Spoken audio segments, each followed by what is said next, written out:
Hey you! Do your parents or grandparents constantly tell you how cheap things like ice cream were when they were your age? So, why didn't your parents back then have all the ice cream in the world when it was that cheap?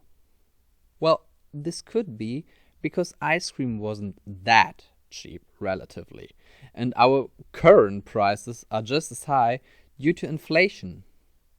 Let's understand what inflation is and how it works, shall we? Let's go!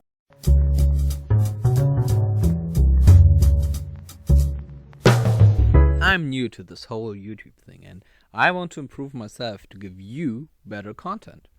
I want to talk with you about economics, its history, its impact, and also why it's important for us all and therefore understand the world a little bit better. If you are interested in these topics or you just want to see the channel grow, please do not forget to click subscribe. Also, please let me know in the comments below what I can do better and what topics you're interested in. With this out of the way, let's go back to the video. So we all heard about inflation, right? Everyone is constantly talking about it, especially in the news, and do we even have an inflation of using the word? So, what is inflation? The definition of inflation is a general increase in prices and fall in the purchasing value of money. Okay, yeah, easy as that, right? I mean, what does that actually mean? Let's go into detail.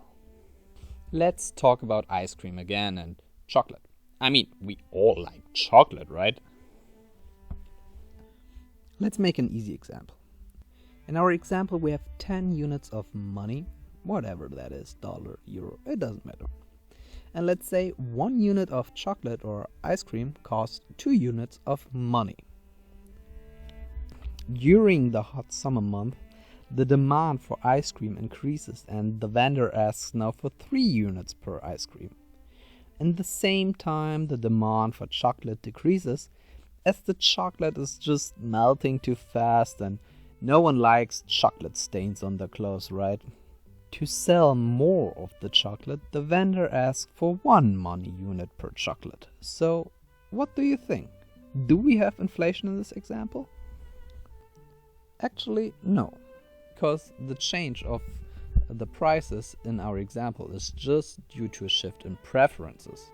As I said, during the summer the price changed. The preference could also change during the year. Let's say during the winter month, no one wants to have cold ice cream, it's just too cold. But they want chocolate. So maybe the prices for both goods will change in the opposite direction. Over the period of time, we would still pay on average the same.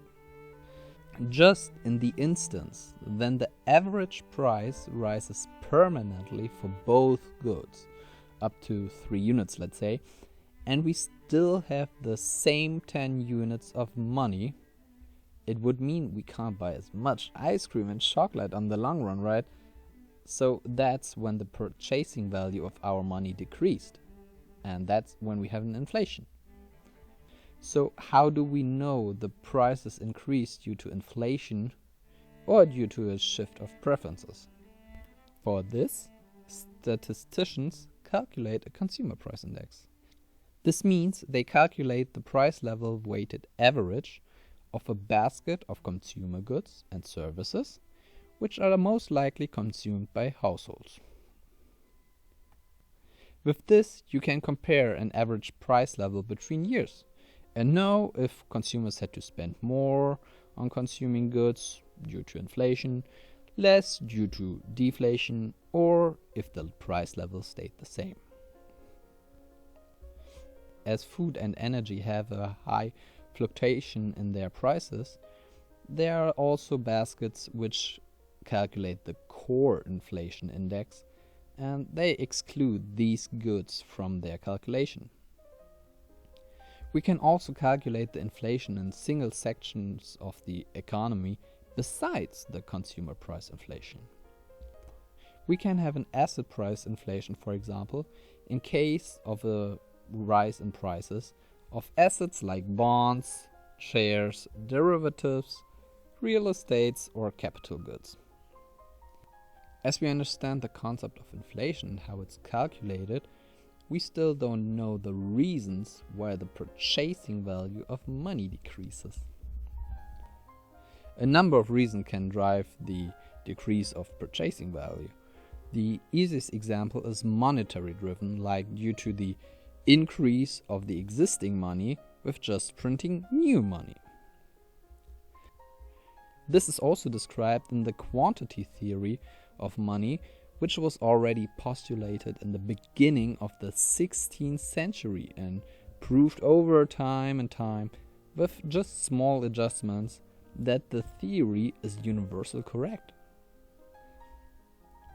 This theory states that the more money is available, the more money would still chase the same amount of goods, and thus the price level increases as well. Coming back to our example, if we would increase the units of available money, we could potentially spend more on ice or chocolate, right? But as the demand for those products would increase, the vendors can ask for higher prices due to supply and demand. You know about that, right? Therefore, the price level would increase. We have an inflation. If the demand surpasses the supply for a longer time and therefore results in higher prices, this is what we call a demand pull inflation.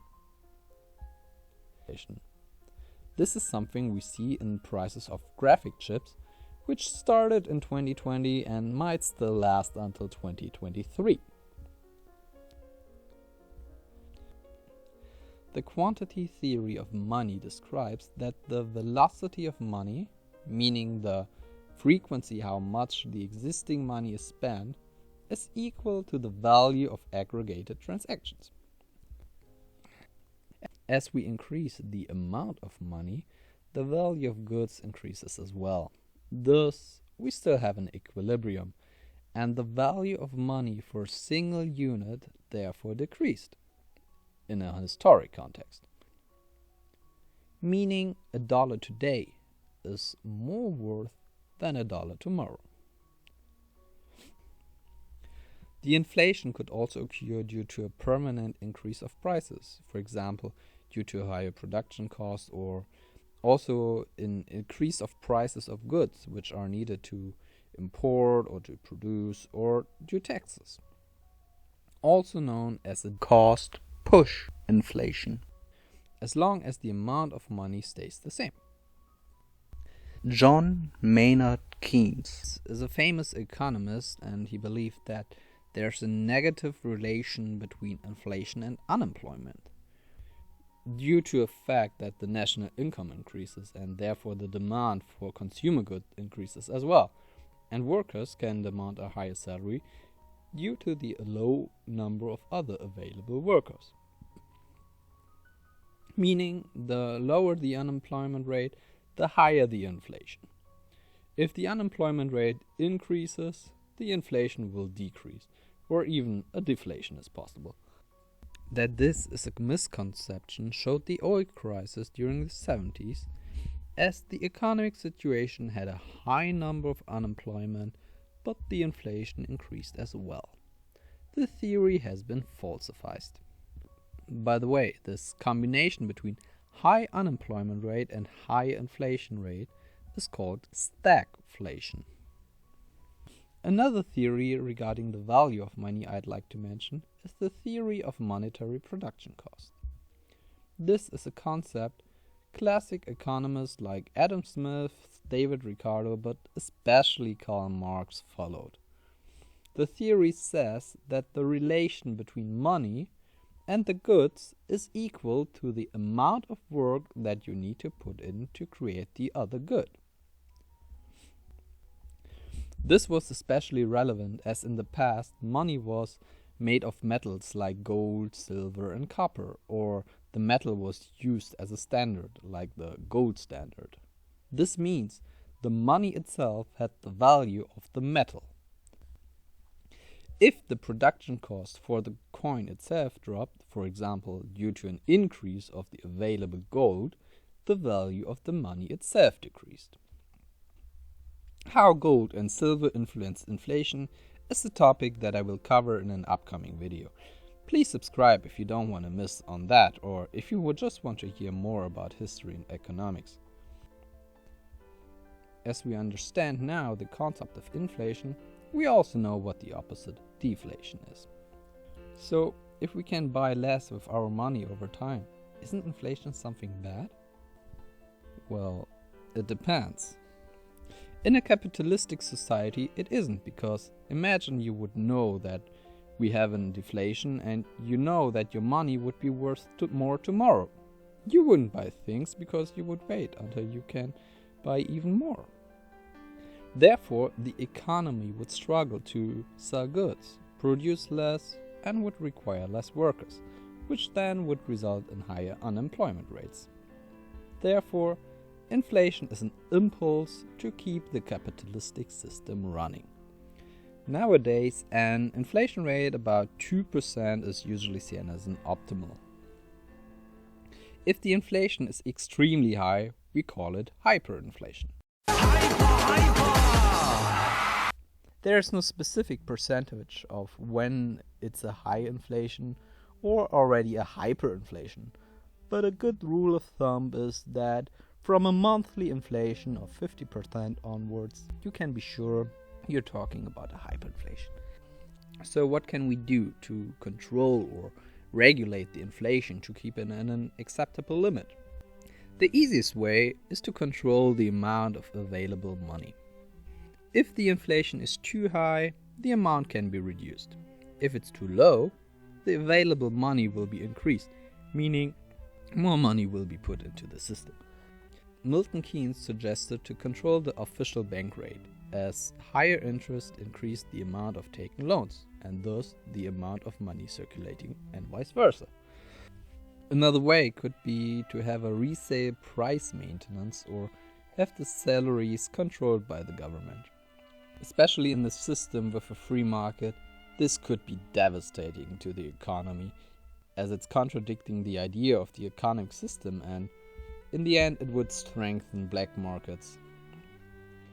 What I want to know about you is, are you more an ice cream or a chocolate type?